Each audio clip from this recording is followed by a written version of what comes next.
Você tá me vendo meio ruborizada hoje?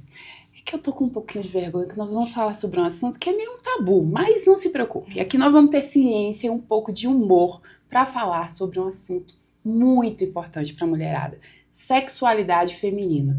E você tá com dúvida sobre libido, sobre como melhorar, o que pode te ajudar nesse assunto? Então fica aí que hoje o papo vai ser excelente.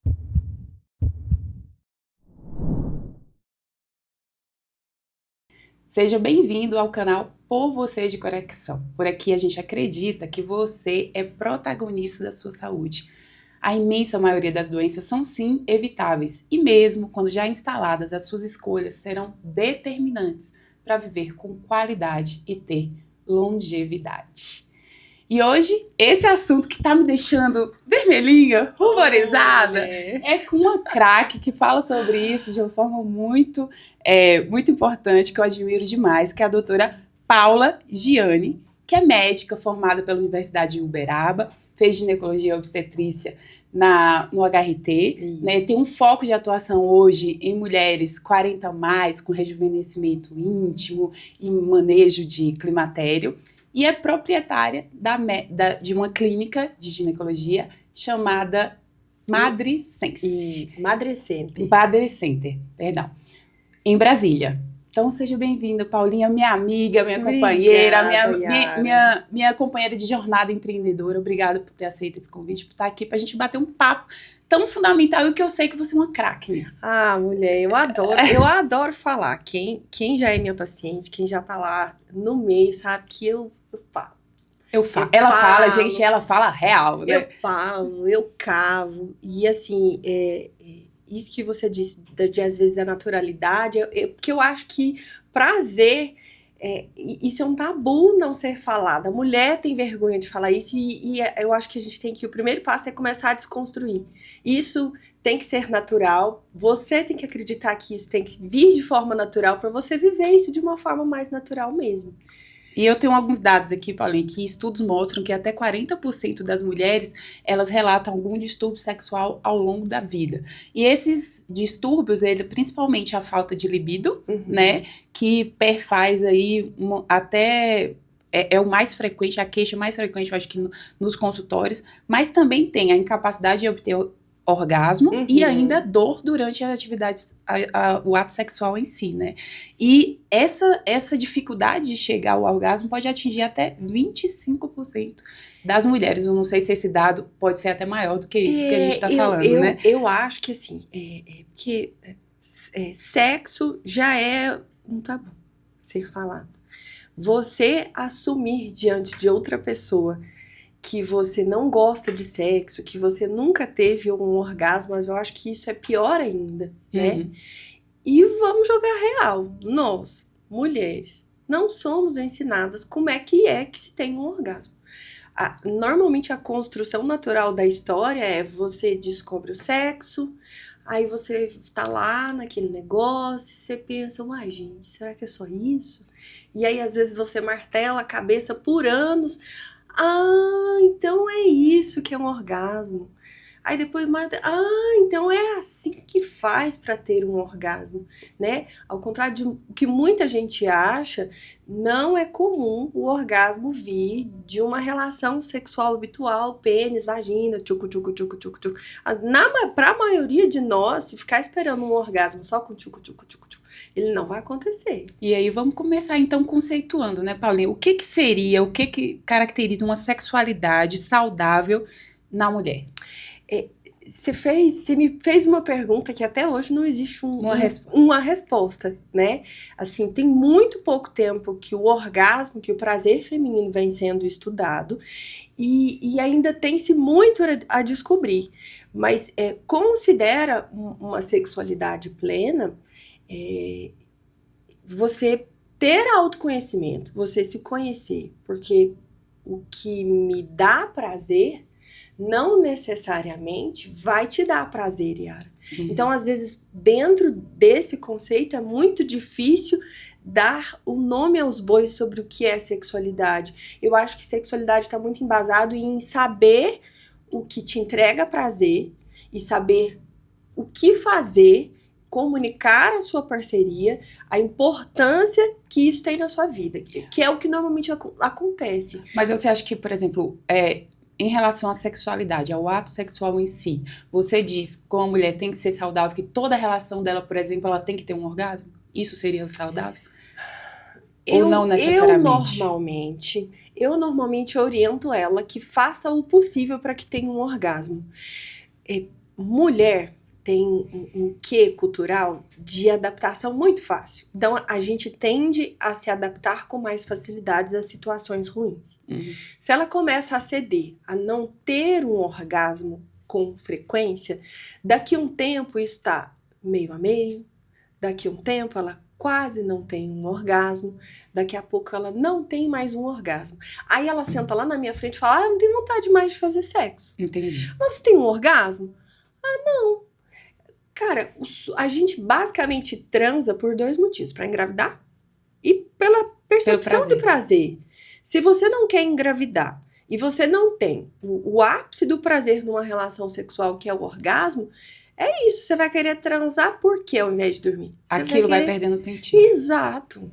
Então... E quais são, falando exatamente sobre isso, quais são os principais fatores que vão interferir aí na libido feminina? Porque você já citou que quando ela começa a ser acostumada, daqui a pouco ela vai perder o interesse, né, por aquilo, porque não vê um motivo para realizar. Mas quais são os principais fatores que interferem na libido da mulher? Na verdade, eu acredito que o primeiro passo, que é o que eu faço no consultório, é ter certeza que ela tem um orgasmo. Que ela sabe o que é ter um orgasmo.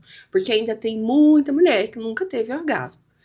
Depois que eu entendo que ela já teve um orgasmo, eu pergunto, toda vez que você tem relação, você tem um orgasmo? A maioria das vezes não. Aí eu pergunto, o que você faz para ter um orgasmo? Quando ela entende que para ter um orgasmo é importante estimulação de clitóris e que ela sabe esse caminho, ela sabe que ela tem que fazer isso, aí e normalmente elas respondem, nem sempre. Aí eu pergunto, mas por que você não estimula seu clitóris sempre, se você sabe que é assim que acontece um orgasmo e que isso é o caminho mais rápido para você ter um orgasmo? Aí ela às vezes não sabe nem responder. Mas além dessa questão do clitóris, né, de conhecer, de ter, de certa forma, é um autoconhecimento, né, a respeito do assunto. Sim. Quais são os outros fatores ali que vão interferir também nessa libido da mulher? Porque aquela história de que a mulher é tipo um forno a lenha, né, que ela tem que se aquecer. Com certeza. Que né, que o ato sexual em si, a gente fala que não começa ali, né, depois que o casal vai dormir, mas pode se iniciar desde o café da manhã, né? Sim, na verdade, assim, a construção de gatilhos de libido na mulher é muito diferente do homem e muda com o tempo de relacionamento. Normalmente, em início de relacionamento, é fisiológico. Isso aí não é algo que depende do contexto de vida da paciente. Depende da vontade dela. Mas em inícios de relacionamento, a gente tem muita libido espontânea. Então, é aquilo que você recebe uma mensagem da pessoa e você tem um comichão na perereca. Você lembra daquela situação e você já tem aquele negócio. Você pensa na pessoa e você já tem aquele negócio. Com o tempo de relacionamento, essa libido espontânea, ela vai indo embora. Isso é fisiológico. Natural. É como se fosse a novidade ali, aquele início. Isso. Não se tem uma explicação técnica do porquê que isso acontece. Mas com o tempo de relacionamento, transiciona e a gente começa a ter libido responsiva. Então, e o que seria esse libido responsivo? Então, é uma ilusão você achar que você vai chegar em casa, você vai olhar pro seu marido e falar, que vontade de transar hoje. Porque primeiro você recebe um estímulo, depois desse estímulo é que você tem vontade de transar. Aí, quando eu falo isso, todo mundo acha que eu tô falando de um estímulo de cunho sexual, de às vezes contato, e não necessariamente. É aí que entra de novo o autoconhecimento. É você ter uma compreensão do que vai aquecer o seu coração e genuinamente a sua perereca. Tem o perfil de mulher que gosta do contato sexual? Super tem. Mas também vai ter aquele perfil de mulher que gosta de se sentir cuidada, que é isso. Uhum. De preparar, às vezes a troca de mensagem, a troca do cuidado, como é que vai despedir durante a manhã. Às vezes você tá num dia extremamente cansada, aí você chegou em casa, teu marido, amor, eu tô te esperando, eu sei que você tá cansada, eu organizei um negócio aqui pra você comer. E aí aquilo, a mulher olha para aquele parceiro e fala... Então, isso é uma coisa individual, não é uma coisa meio padronizada. Porque, assim, eu digo, tem mulher que pode depender somente dela, esse desejo, e tem outras mulheres que vão depender, eu digo, do estímulo também do parceiro. Eu acho que depender só dela... Depender só dela é não, muito né? Mas difícil. É fictício, mas eu digo... Mas é sobre isso. Ela tem que prestar mais atenção no todo e ter uma percepção do que funciona para ela. E uma outra coisa que poucas vezes acontece, comunicar isso pro parceiro. Às vezes eu percebo muita falha de comunicação, sabe, interna. Uhum. E com coisas assim, aquela história do óbvio tem que ser dito. Cada Entendeu? vez mais a gente tem que falar sobre tudo, né? Exato. Sobre... Então eu acho que para construir uma libido boa, uma boa percepção de prazer, eu acho que de novo a gente volta pro autoconhecimento. É você saber que quem entrega o orgasmo é o clitóris, você saber onde é que tá o clitóris, você saber como é o estímulo de clitóris que te conduz ao prazer. Porque é claro, vai ter dia que você quer resolver sua vida rápido.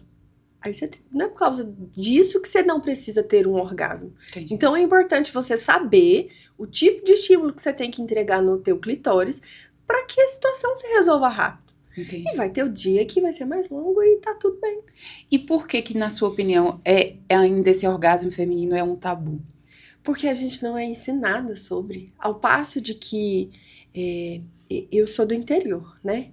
Então, de Minas Gerais, né, gente? Isso aí é mais tabu ainda, né? Ao passo de que a gente vê adolescentes, meninos do sexo masculino, eles estão lá, no auge da puberdade, 14, 15 anos, eles estão lá trancados no banheiro, tá todo mundo ciente do que ele tá fazendo lá, e às vezes a gente fala, vai lá, não, deixa o menino aí, que não sei o quê.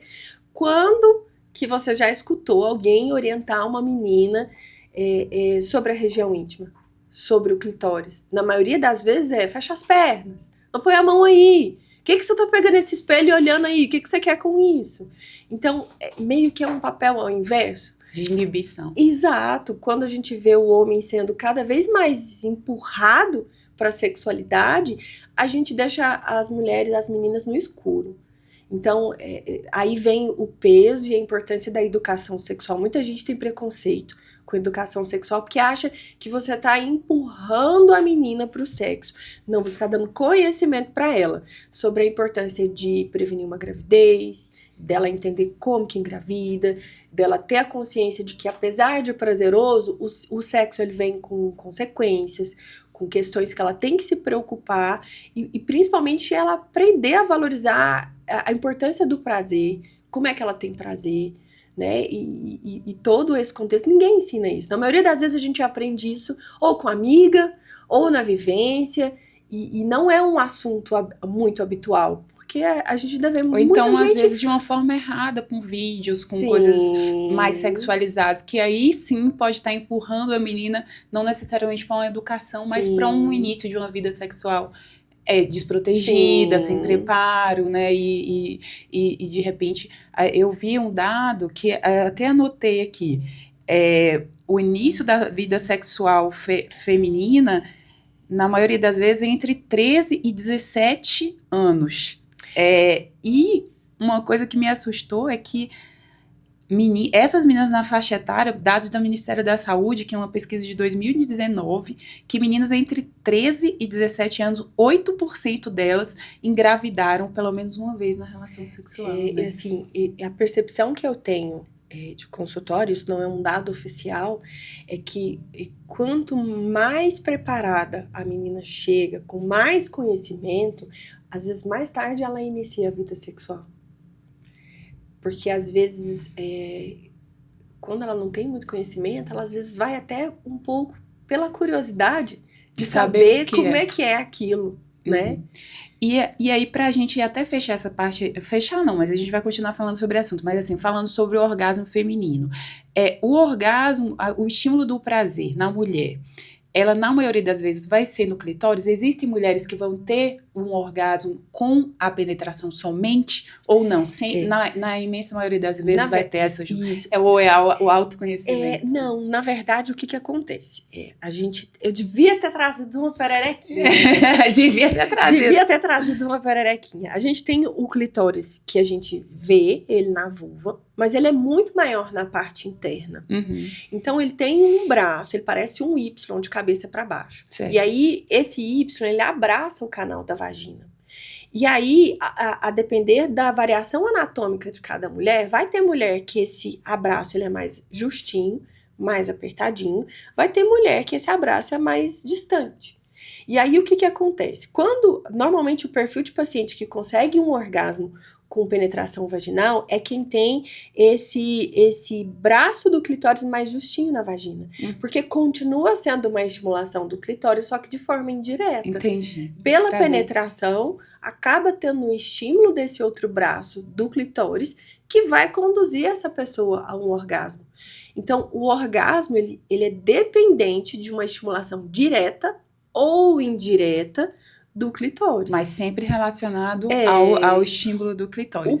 Externamente ou internamente. Isso. O que não quer dizer que estimulação de outras partes do corpo não sejam prazerosas. Mas aquilo, de forma isolada...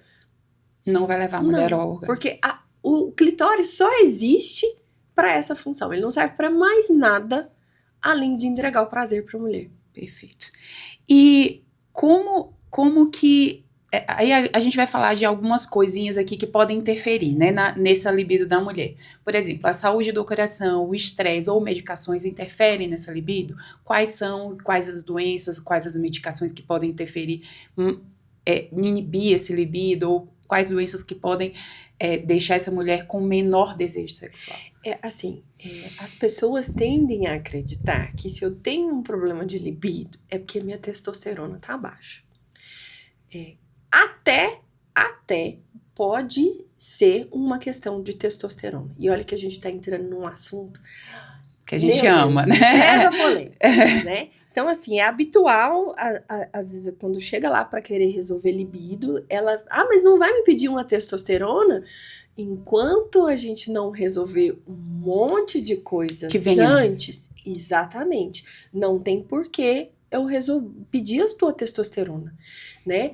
Porque na imensa maioria das vezes precisa ajustar a rotina do casal, precisa fazer manejo de estresse, a rotina de vida mesmo desta pessoa, avaliar se não tem algum contexto de saúde mental. Então, assim, é tanta coisa na frente da testosterona.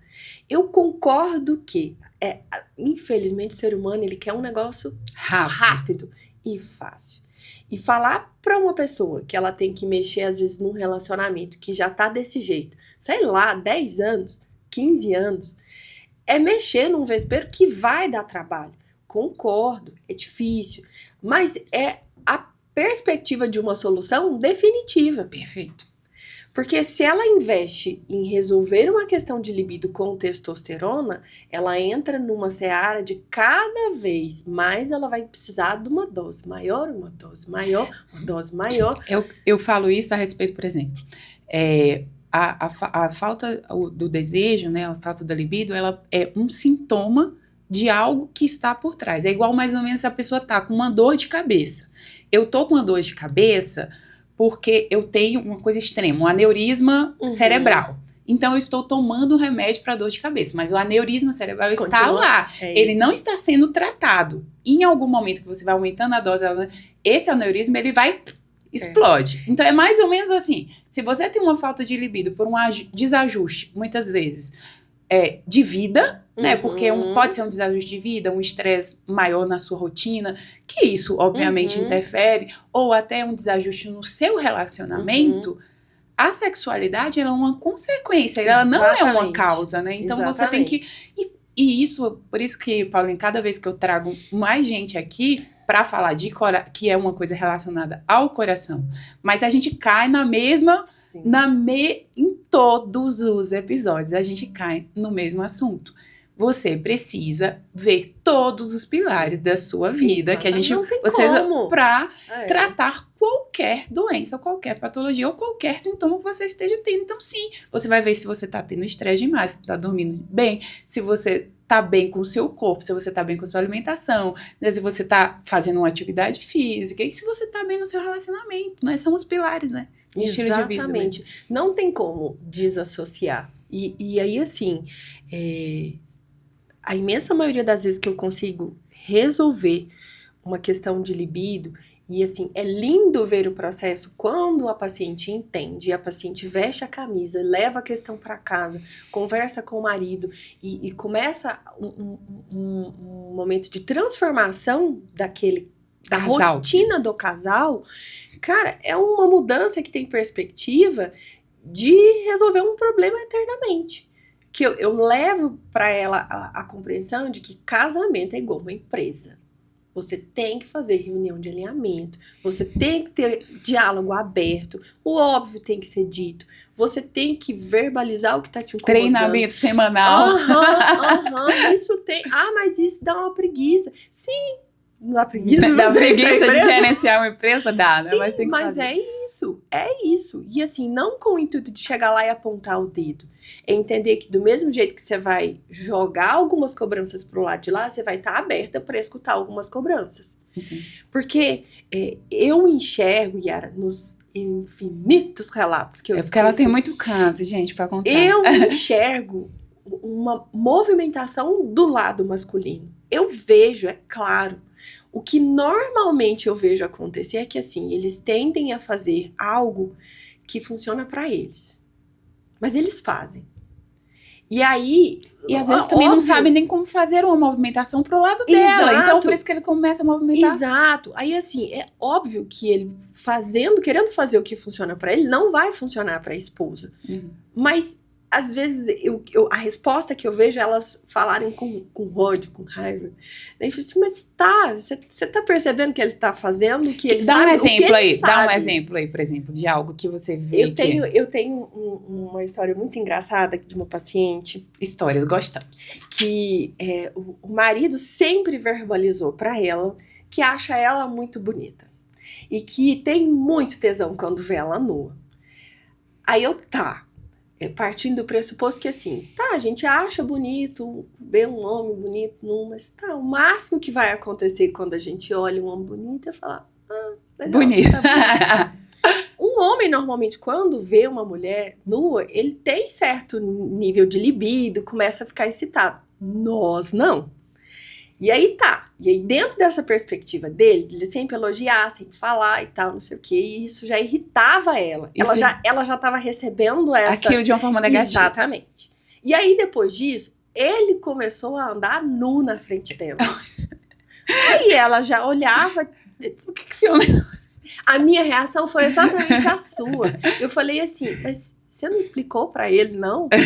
Tipo, não é uma questão sua. Você e qualquer mulher vai olhar um homem nu e vai falar, legal, mas daí achar que isso... Mas era um passo pra ele estimular, pra ele tentar estimular, né? E assim, ele estava fazendo, mas ele estava fazendo o que ele sabe que funciona pra ele. Mas as linguagens do amor, né? Exato. Aí é sobre diminuir a ansiedade dessa mulher, fala, calma, ele tá fazendo alguma coisa. Só que vocês precisam sentar e conversar.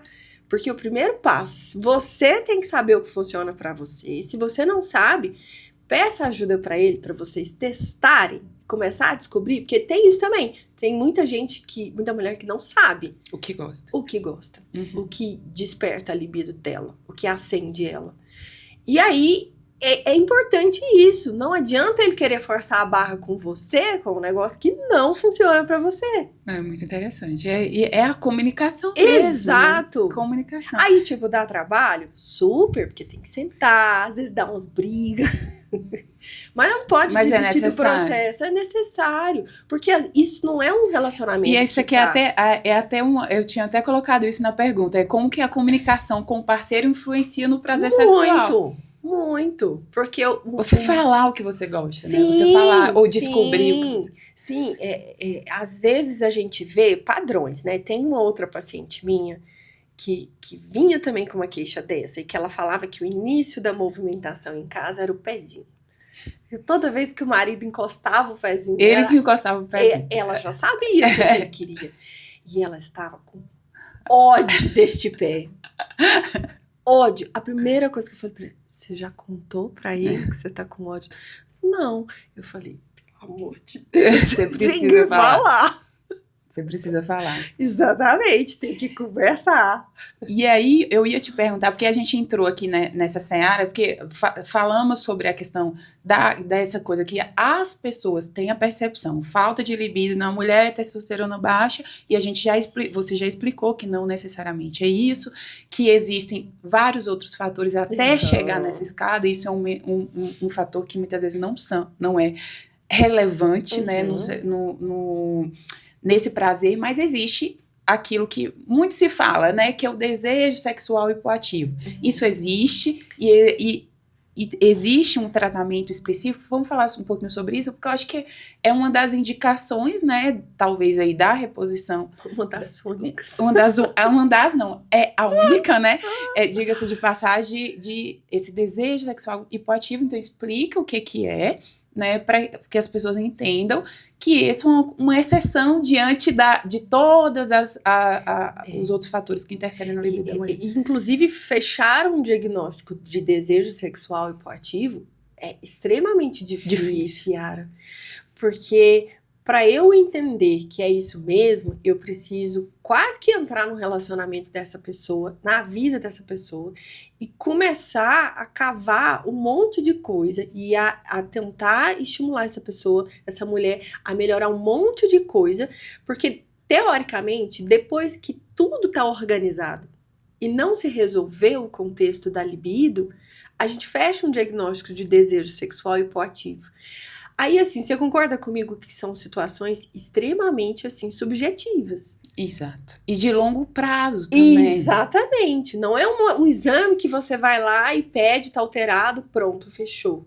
Não, é eu entrar na rotina desse casal.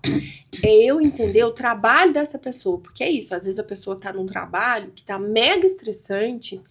E aí ela fica angustiada já quando ela vai dormir, pensando, ai meu Deus, hoje eu vou dormir, amanhã eu tenho que ir para aquele trabalho, encontrar aquela colega, aquele chefe, aquele não sei o quê. Fazer não sei. Exato, ela não vai ter cabeça para transar. E ela não chega lá me contando que ela tem esse processo. Ah, eu sofro para poder ir. Não, eu tenho que ir cavando, perguntando. É um diagnóstico clínico e difícil, subjetivo, você tem que acompanhar aquela pessoa durante muito tempo para descobrir, e você vai ter que mexer em assuntos que talvez sejam difíceis de lidar. Mas é isso, é porque as pessoas às vezes buscam uma coisa fácil para que um problema que seja relativamente fácil para que tenha uma solução fácil. Não existe. Assim, eu confesso para você que às vezes eu tenho perfis de pacientes que chegam tão fechadas e tão sedimentado dentro dela que ela tem que repor testosterona, que às vezes para quebrar ela, eu tomo a sua testosterona. Aí eu explico, ó, pra gente repor testosterona funciona assim, a gente vai dosar primeiro, você vai repor, aí você vai voltar daqui mais ou menos uns 30 dias, 40 dias, com uma nova dosagem. Aí eu mostro pra ela, a testosterona dela subiu. E aí? E aí, melhorou? Não, doutor. Ah, então vamos conversar. Vamos conversar mais, exato. E aí, um outro fator, que aqui o assunto é muito, eu queria fazer mais algumas perguntas aqui pra gente não perder de falar das coisas.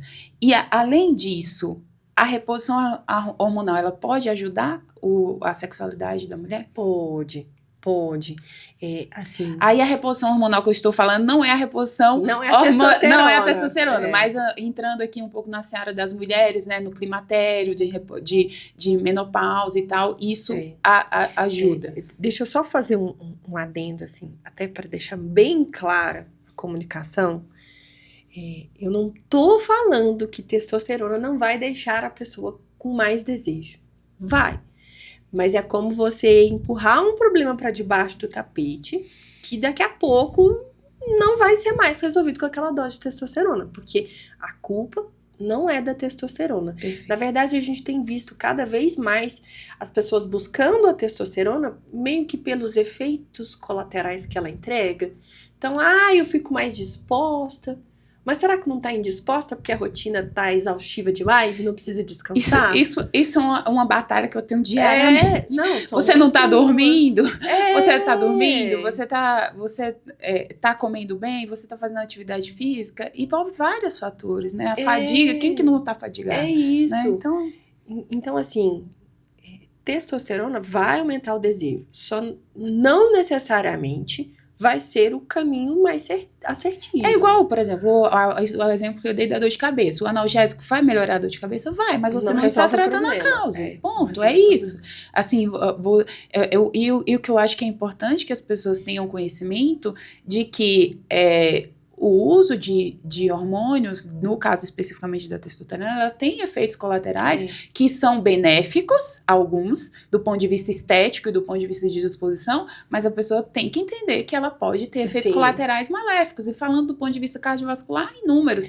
A alteração do ponto de vista de perfil lipídico, alterações do ponto de vista de pressão alta, alterações do ponto de vista de disfunção endotelial e alterações de formação de aterosclerose, enfim. São várias coisas. Não se fala. Não se fala. Só se joga lá em cima no pedestal os benefícios, né? Mas não é bem isso.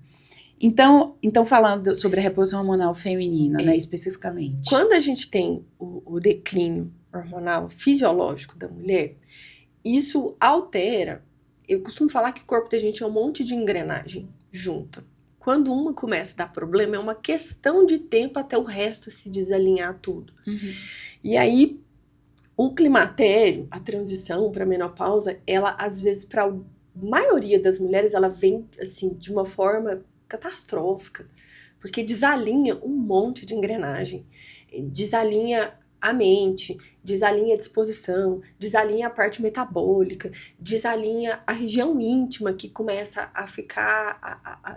ela acaba perdendo a função primordial dela, que é estar pronta para fazer sexo, porque ela fica muito ressecada. E aí, isso acaba deixando essa mulher mais angustiada, mais aflita. E você acha que ela vai querer pensar em sexo? Então, assim, tem o contexto direto da falta de hormônio, mas é um combo de sintomas que empurram essa mulher para baixo e não tem como ela ficar com uma libido boa. Porque é isso, libido não é uma coisa só, é um conjunto da obra. Com certeza. Né? E normalmente a paciente chega lá, quando ela vai no médico porque ela quer resolver um sintoma, ela já chega lá, na maioria das vezes, arrasada. Porque ela já, Ela demorou muito. É isso até a minha pergunta. Quando que uma mulher deve procurar uma ajuda médica? Pronto. É porque assim, na verdade, assim, a mulher deveria estar ao ginecologista todo ano, né? Ok? Então, essa pergunta sobre sexualidade devia fazer parte da rotina de uma mulher, né? Sim. Então, mas na verdade, que extremos? Porque a gente falou aqui sobre...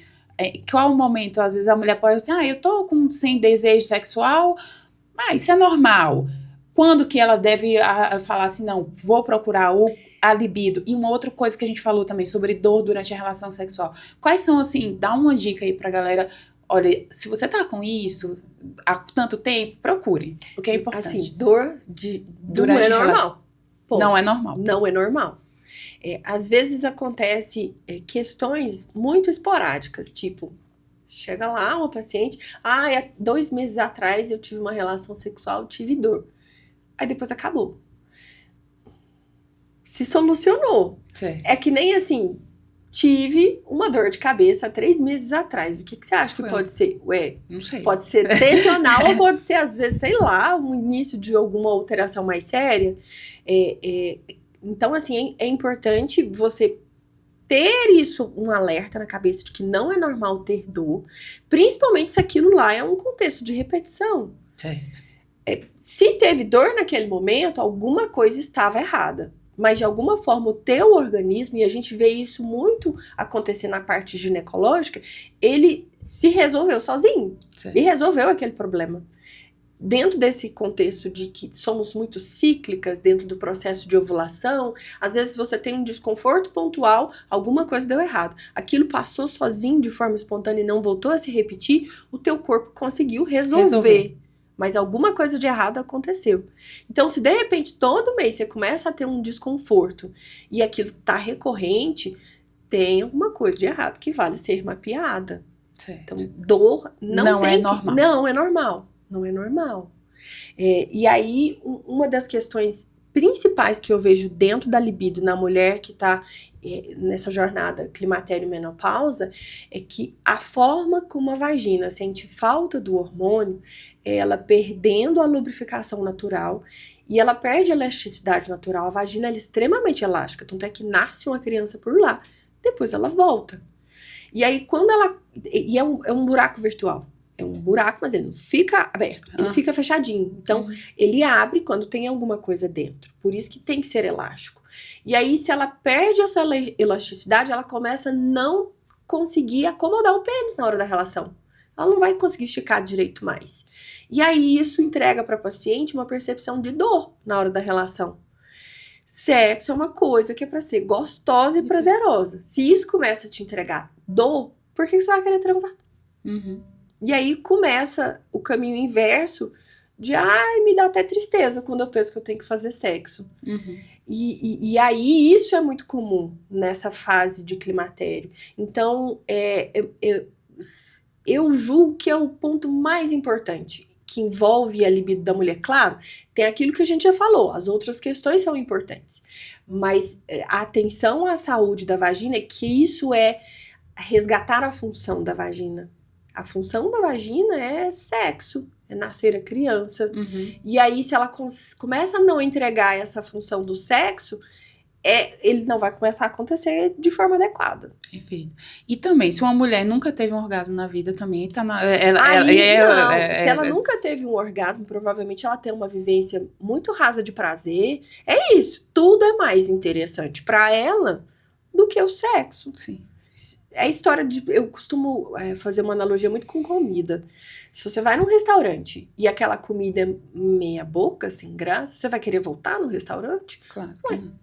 E uma outra pergunta também, que foi meio que uma curiosidade, ou se é mito, enfim, a pornografia, ela influencia negativamente na percepção de sexualidade? Como que você vê isso? Porque hoje em dia é bem diferente, né? Assim, você tem a pornografia de uma forma muito disseminada, né? É uma coisa comum, tipo, vamos dizer, tá na palma da mão. Aí a gente volta naquele contexto de que vai ter o perfil de mulher que se excita assistindo um vídeo pornô? Tem, mas não é a maioria. Isso aí é a exceção da regra. Por isso, a gente não tem um nicho muito grande de mulher consumindo pornografia. Ainda assim é um problema, porque dentro da pornografia a gente tem muita coisa fingida. Fake, né? E aí aquilo entrega uma percepção e às vezes um poder de frustração muito grande. Principalmente às vezes para aquela menina que olha e fala, então esse negócio deve ser muito bom, porque olha lá, tá gemendo, tá gostoso, tá não sei o quê. E aí ela vai ter a experiência dela, ela sente dor. Ela não sabe direito como que aquilo acontece. Exatamente, ela fica lá ansiosa, ela fica esperando cadê o orgasmo, cadê o orgasmo, cadê o orgasmo, e ele nunca acontece. E isso é ruim até pro mundo masculino, porque ele começa a criar mitos de que é assim que uma mulher vai gostar. Entendi. Gera essa quebra na comunicação, porque é assim que é feito. Não é igual nem pra mim, nem pra você, então tem que ter diálogo, tem que ter conversa, tem que ter essa percepção de que precisa entender do que o outro gosta pra ver o que funciona pra ele. Perfeito. Paulinha, a gente poderia falar muito sobre esse assunto, você tem uma vasta experiência, mas eu queria que você deixasse, assim... A gente falou sobre libido, sobre orgasmo, sobre a necessidade da mulher se ver como um todo, nessa questão do desejo sexual, importante de se conhecer, de ter autoconhecimento, né, de buscar soluções que sejam definitivas e não necessariamente uma solução que seja parcial ou que esconder o jogo ali embaixo, o lixo embaixo do tapete, né? Então, deixa uma mensagem final aí pra mulherada que tá afim, que precisa ouvir essa mensagem, a respeito desse assunto. Eu acho que uma palavra que se repetiu muito aqui em vários temas é autoconhecimento. É a importância de você aprender um pouco mais sobre como o teu corpo funciona, né? Entender como é que funciona o orgasmo. E se você não tiver uma forma, o acesso mais rápido talvez vai ser o teu ginecologista, né? Muita gente fica com vergonha de falar isso. Então, assim, eu já tenho dentro do meu cronograma de consulta sempre abordar esse assunto. Perguntar ativamente. Ativamente. Porque é extremamente comum eu pegar pacientes que quase nunca têm um orgasmo e tá dentro da casinha dela de, mas não é assim? E assim, isso pra vida, pra menina, que é explicar pra ela sobre... Inclusive, é uma coisa que eu tenho falado muito, porque como eu trabalho com mulheres 40 a mais, normalmente essas mulheres estão com as meninas que tá começando puberdade. Uhum. Aí eu falo muito pra elas, paciência. Você tá vendo esse processo que te trouxe até aqui, que você tá me pedindo ajuda pra manejar? Ela tá vivendo o processo ao contrário. Você tá saindo do mundo do hormônio, ela tá entrando no mundo do hormônio. Então, a mulher que tá no climatério, ela conquistou direito de fala, ainda não chegou na adolescente, mas eu acho que a gente tá nesse caminho de chegar lá. Então, quanto mais autoconhecimento a gente tem, quanto mais a gente presta atenção nos sinais que o corpo da gente dá, porque o corpo da gente fala com a gente, eu acho que mais preparada a gente fica pro processo. Igual você falou de sintomas de menopausa, é muito difícil te desenhar o que você vai sentir. Cada mulher é única. Cada mulher é única. A gente tem, inclusive, assim, sintomas que nem foram mapeados direito. Então, é sobre prestar atenção em como o teu corpo funciona e refinar essa percepção de que tá diferente. Tá diferente. Tá diferente. Então, pera lá, se tá diferente, vamos começar a investigar, vamos entender o que tá acontecendo? Porque diagnóstico de início de baixa hormonal, de início de climatério, não é uma coisa fácil. Até porque isso se mistura muito com rotinas extremamente pesadas, noites que não são dormidas e por aí vai. Por aí vai. E você deixa também suas redes sociais, porque você bate mais um papo lá com o pessoal a respeito desse assunto. Eu tô lá no Instagram, doutora Paula Gianni, e vocês me encontram lá no Instituto Madre Center, que fica lá no DF Plaza, em Águas Claras. Obrigada, Paulinha. É um prazer te ter aqui. E eu queria dizer para vocês que cuidar da saúde sexual é cuidar de saúde. Sim. Envolve os vários aspectos da vida, da sua vida. Faz parte dos pilares, exatamente, né? Da sua vida física, da sua vida emocional. E é importante que esse assunto venha à tona com o seu médico de confiança e que tenha uma comunicação aberta com o seu parceiro para falar sobre esse assunto. E vocês viram que o papo foi bom, o papo foi gostoso, o papo vai se estender para casa. Então, pega esse vídeo, curta, compartilha, manda assim pro marido de indireta, né? Talvez possa assim falar assim, vamos falar sobre esse assunto, começar com esse papo, né? Sim. No grupo das amigas. Para que chegue essa informação com qualidade, com responsabilidade, Sim. né? Para falar sobre esse assunto. E aqui foi mais um episódio do Por Você de Coração.